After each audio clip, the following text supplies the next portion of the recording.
Mga idolo, ito ang player na sinayang ng Minnesota Timberwolves at di hamak na malakas na nakatrain niyang si Julius Randle at ang player na halos isang dekada naging mukha ng Timberwolves.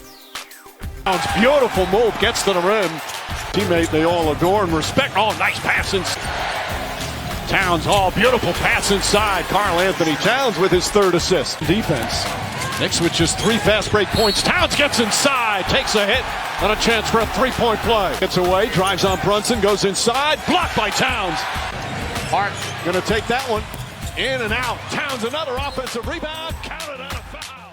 At ngayon ay mas malapit sa NBA Championship kaysa sa buong panahon niya sa Minnesota. At sasabihin ko rin na siya ngayon ang isa sa pinakamalaking dahilan kung bakit hirap na hirap si Victor Wembanyama sa NBA Finals. Ito ang kwento ni Karl Anthony Towns, ang superstar na pinakawalan ng Timberwolves. Pero ngayon ay 2 panalo na lang ang layo mula sa kanyang unang NBA Championship. Hello guys, welcome! Yo, what's up mga idolo? Welcome back sa ating channel. Ngayon pag-uusapan natin ang isa sa pinaka-interesting ng storyline ng NBA Finals, si Karl Anthony Towns. Isang player na minsan tinawag na franchise savior ng Minnesota Timberwolves. Isang player na pinili bilang number 1 overall pick. Isang player na maraming beses nang kinwestiyon. At ngayon, 2 panalo na lang ang kailangan para maging NBA champion o maaaring pwedeng maging finals MVP. Mga idolo, balikan natin ang taong 2015. Pagkatapos ng isa pang disappointing season, nakuha ng Minnesota Timberwolves ang number 1 pick sa NBA draft. Maraming talent sa draft class na iyon. Nariyan sina DeAngelo Russell, Kristaps Porzingis, Devin Booker, Miles Turner, pero isa lang ang napili ng Wolves, si Karl Anthony Towns mula sa University of Kentucky. Agad siyang tinuring na future superstar. May height, may shooting, may rebounding, may footwork, at higit sa lahat, may potential maging modern NBA big man. Hindi nagtagal, pinatunayan niya agad iyon.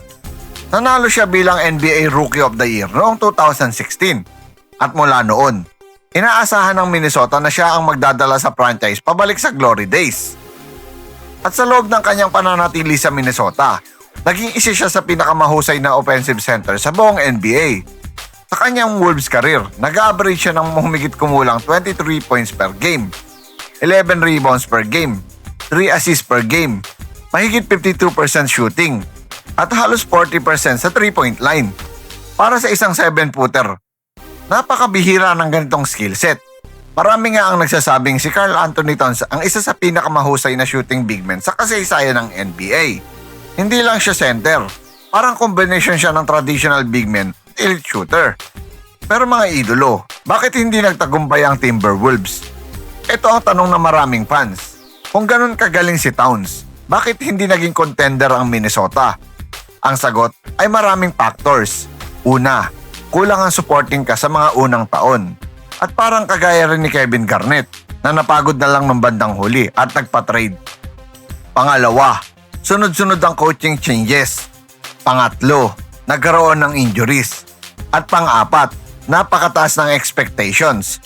Sa tuwing natatalo ang Wolves, si Towns agad ang sinisisi. Kapag natatalo sa playoffs, si Towns agad ang napupuna. Kapag may defensive lapses, si Towns agad ang laman ng headlines. Kaya mga idolo, unti-unti naging mabigat ang pressure. Noong dumating si Anthony Edwards, nagbago ang direksyon ng franchise. Unti-unting naging mukha ng team si Edwards. Mas naging explosive, mas charismatic, mas aggressive. At habang lumalakas si Edwards, nagsimulang pag-isipan ng Minnesota kung ano ang magiging future ng roster. Dito nagsimula ang malaking pagbabago.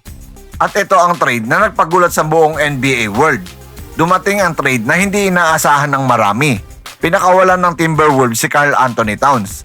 Maraming fans ang nagulat, maraming analyst ang nagtaka. May ilan pang nagsabi na baka magsisisi rin ang Wolves sa huli. Dahil kahit gaano kagaling si Anthony Edwards, hindi madaling palitan ng isang player na kaya magbigay ng 20 plus points at elite spacing mula sa center position. At ito na mga idolo, ang naging bagong buhay sa New York Knicks ni Karl Anthony Towns. Pagdating sa New York Knicks, parang bagong version ng Karl Anthony Towns ang nakita ng NBA. Mas mature, mas composed, mas focused, at mas handang manalo. Hindi na siya ang tanging superstar na kailangan magbuhat gabi-gabi. May kasama siyang Jalen Bronson, may Mikal Bridges, may Josh Hart, at may malalim na roster. At doon lumabas ang pinakamahusay niyang bersyon, mga idolo. At mga idolo, ito ang naging epekto niya sa Knicks. Maraming tao ang tumitingin kay Bronson bilang pangunahing bituin. Tama naman. Pero hindi maikakaila na malaking dahilan si Towns kung bakit umabot sa NBA Finals ang Knicks. Kapag kailangan ng rebounds, nariyan si Karl Anthony Towns. Kapag kailangan ng spacing, nariyan ulit si Karl Anthony Towns. Kapag kailangan ng inside scoring, nariyan ulit si Karl Anthony Towns. Ginawa niya ang lahat para manalo ang kupunan, mga idolo. Ngayon naman, pag-usapan natin ang isa sa pinakamalaking matchups ng finals, Karl Anthony Towns laban kay Victor Wembanyama. At dito nagiging interesting ang serye. Si Wembanyama ay isa sa pinakamahusay na rim protector sa NBA. Pero iba ang problema na ibinigay ni Towns sa kanya dahil hindi siya traditional center. Kapag lumabas sikat sa 3-point line, napipilitang sumunod si Wembanyama. Kapag sumunod si Wemby sa perimeter, nabubuksan ang paint para sa Knicks. Kapag hindi naman sumunod, may libreng 3 si Towns agad. Ito ang dahilan kung bakit sobrang hirap depensahan ni Kat. Hindi sapat ang height, hindi sapat ang wingspan. Kailangan mo siyang habulin kahit sa labas. At iyon mismo ang nagpapahirap kay Wembanyama. At isa sa pinakamalaking pagbabago kay Towns ay ang kanyang mindset. Noong nasa Minnesota pa siya, madalas siyang maging target ng criticism. Pero ngayon, parang mas kalmado, mas patient, mas focus. Hindi na siya madaling ma-prostrate. At makikita mo iyon sa kanyang laro. Hindi niya kailangan mag-score ng 40 para makaapekto. Minsan, sapat na ang rebounds. Minsan, sapat na ang spacing. At minsan, sapat na ang depensa. Iyan ang tunay na tanda ng winning basketball. At ngayon, mga idolo, narito na tayo. 2 panalo na lang ang pagitan ni Karl Anthony Towns sa kanyang unang NBA championship.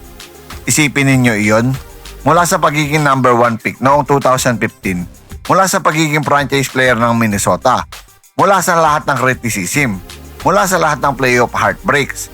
Ngayon, napapalapit na siya sa Larry O'Brien Trophy. At kung sakaling makuha niya ito, siguradong maraming fans ang magtatanong, hinayang nga ba talaga siya ng Timberwolves? Pero kahit anong mangyari, mga idolo, sa seryeng ito, isang bagay ang malinaw. Hindi sumuko si Karl Anthony Towns. Marami siyang pinagdaanan. Maraming beses siyang kinwestiyon. Maraming beses siyang minaliit. Pero ngayon, isa siya sa pinakamahalagang peraso ng New York Knicks.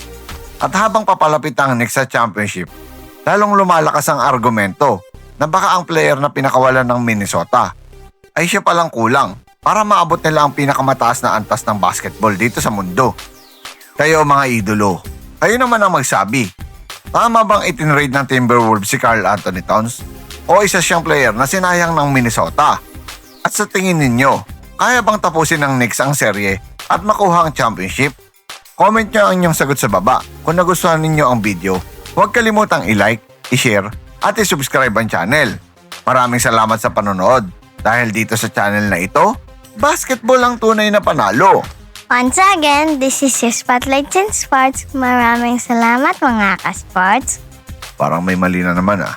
Once again, this is your Spotlight in Sports. Maraming salamat, mga ka-sports.